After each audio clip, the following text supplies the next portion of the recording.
सभी मीडिया साथियों का स्वागत और अभिनंदन करता हूं। आप सब लोग पधारे। आज जो मेन प्रेस कॉन्फ्रेंस और आपको बुलाने का उद्देश्य था कि बाड़मेर शहर और बाड़मेर ग्रामीण एरिया में जिस तरह से बिजली की समस्या है, बिजली की जिस तरह से कटौती हो रही है, लोग त्राही त्राही मचा रहे हैं, पानी की किस तरह से समस्या पैदा हुई है और हॉस्पिटल अस्पताल के क्या हाल है, शहर में सड़कों के क्या हाल है, नगर परिषद में क्या समस्याएं हैं। तो कुल मिला के ये आज जो उद्देश्य है कि जो इस नौ तपा और इतनी गर्मी और इस गर्मी के अंदर भी आप देख रहे हो 5-5, 7-7, 10-10 घंटे दिन में कटौती होना। ग्रामीण एरिया में तो ऐसा हालात है कि कहीं 7-7 दिन 10-10 दिन लाइट नहीं जा रही है, खंभे गिरे पड़े हैं। शहर में कहीं फॉल्ट है तो उसको ठीक करने के बाद स्टाफ नहीं है, कोई फ़ोन भी करे तो उनको जवाब नहीं मिल रहा है। तो ये जो इस इतनी गर्मी के अंदर जो ये बिजली की जो पहली बार ऐसी हालत ख़राब हुई है, लोग हमेशा फ़ोन पे फ़ोन कर रहे हैं कि कोई बोल नहीं रहा है, कोई अधिकारी सुन नहीं रहा है। तो मैं आज मीडिया के मार्फत आपसे निवेदन करना चाहूँगा कि ये बहुत ही हालत इस भीषण गर्मी में हालत ख़राब है, इसको कैसे ठीक किया जाए। मेरा प्रशासन से और सरकार से अनुरोध है कि ज़्यादा से ज़्यादा इस बिजली पर ध्यान दें ताकि ये शहर की सबसे ज्वलंत समस्या है वो ठीक हो जाए। इस गर्मी के अंदर लोग किस तरह से घरों में रह रहे हैं, उनकी जो ये समस्या है उसका समाधान कैसे हो, और उसके साथ बिजली नहीं होने से पानी की भी भयंकर समस्या है।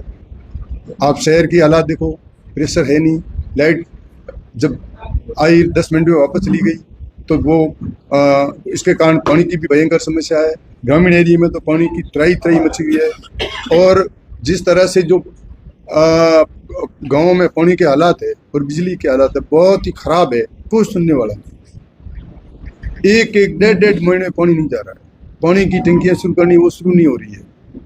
और जो पिछले टाइम हमारे जो कनेक्शन किए हुए थे, चाहे एमएलए कोटे से थे, पंचायती राज में जो पानी के कनेक्शन दिए हुए थे, जो पाइपलाइनें दी थी, उन सब का कनेक्शन काट दिया। उन बेचारों की क्या हालत हुई है, अब ग्रामीण एरिया में जाके पता लगे कि उनकी कितनी पानी और बिजली की भयंकर समस्या है। और इसके साथ साथ जिस तरह से अस्पताल के आपने हालात देखे, कांग्रेस सरकार के टाइम किस तरह से क्या हालात थे, किस तरह से शानदार अस्पताल की जो बाड़मेर में है और इस पूरे एरिया में इतनी शानदार व्यवस्था थी, चाहे कोविड का समय हो, चाहे कैसा भी समय हो, अस्पताल में शानदार काम हो रहा था, शानदार इलाज हो रहा था।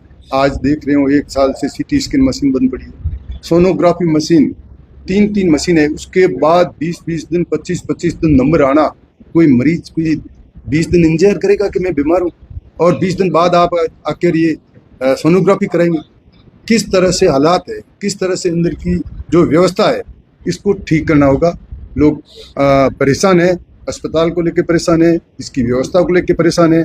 तो इस पर ध्यान देना होगा प्रशासन को और सरकार को कि इसको कैसे हम ठीक करें। सीटी स्कैन मशीन तुरंत शहर अस्पताल में वापस लगाएं। कहाँ फंड की इनका के पास कमी है, CSR फंड खूब पड़ा है, इनका माइनिंग का फंड खूब पड़ा है, इनके पास MLA MP का फंड खूब पड़ा है। तो ये सबसे पहली प्राथमिकता है, क्यों नहीं CT स्कैन मशीन को अस्पताल के अंदर लगे। कितने छोटे लोग के आ रहे हैं, उनको ले जाओ और ले आओ, तब तक कई लोगों की जान भी चली जाती है। तो ये महत्वपूर्ण बात है। MRI की बात अपन कर रहे थे, मेरे समय में जब इसके टेंडर भी लग चुके थे कि भाई MRI मशीन यहाँ लगे, पता नहीं वो टेंडर कहाँ थक गए। स्पेशलिटी अस्पताल 200 करोड़ का अस्पताल, करीब 80% हमारे समय काम पूरा हो गया था। 1.5 साल हुए, आज उसकी हालात क्या है, अभी तक कोई काम हो नहीं रहा है। हालात कैसे है, जैसे कि तस पड़ा है, कोई देखने वाला नहीं।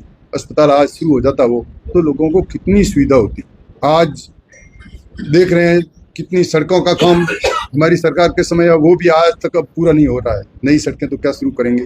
पानी के बात करें, कितने ट्यूबवेल खुदे थे और कितने हैंडपम्प, 1200 हैंडपम्प सिर्फ इस 5 साल के कार्यकाल में मैंने खुदवाए थे। और ट्यूबवेल 200 से ज़्यादा ट्यूबवेल खुदे थे पानी की समस्या का समाधान। आज कोई एक ट्यूबवेल खराब पड़ा तो उसको ठीक करने वाला नहीं। आज ट्रांसफार्मर कोई जल जाता तो उसको 10 दिन 15 दिन भी कोई वापस ठीक करने वाला नहीं।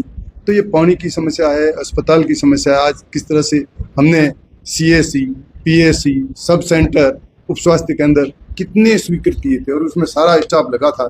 और आज हालात क्या है आप सबके सामने है। किस तरह से लोगों को फ्री दवाई, जो माननीय मुख्यमंत्री, पूर्व मुख्यमंत्री अशोक गहलोत साहब के समय लोगों को किस तरह से फ्री दवाई मिलती थी, फ्री किस तरह से इलाज मिलता था, कोई किसी तरह से उनको बाहर नहीं जाना पड़ रहा था, कोई इलाज के लिए पैसा खर्च नहीं करना पड़ रहा था। आज हालात कैसे हैं सारे आपके सामने हैं। शहर की बात करूं, शहर के अंदर आप देख लो किस तरह शहर की सड़कों की हालत है, किस तरह से सफाई की अव्यवस्था है, नाले और सीवरेज लाइनें की क्या हालात है। आज प्रशासन ने शायद इस और प्रयास किया है, तो ये हालात शहर के भी खिलाफ खराब है। सड़कों को ठीक करना, अब हमारे टाइम PWD के अंदर जो बजट के अंदर स्वीकृत रोड है वो भी आज तक शुरू नहीं कर पाए। सीवरेज सिस्टम इस तरह से इन्होंने सीवरेज का कार्य शुरू किया है कि वार्डों में पूरी सड़कें ही तोड़ दी, उस पर कोई चल नहीं सकता। तो इसको ठीक करने की आवश्यकता है। मेरा प्रशासन से और सरकार से निवेदन रहेगा कि आप इस ओर ध्यान दें, जनता की जो मूलभूत सुविधा है उस ओर ध्यान दें। परिसीमन की बात करें, और परिसीमन में भी आप देख रहे हैं किस तरह से लोगों का हजूम यहाँ उमड़ रहा है, विरोध हो रहा है। परिसीमन में सरकार इसका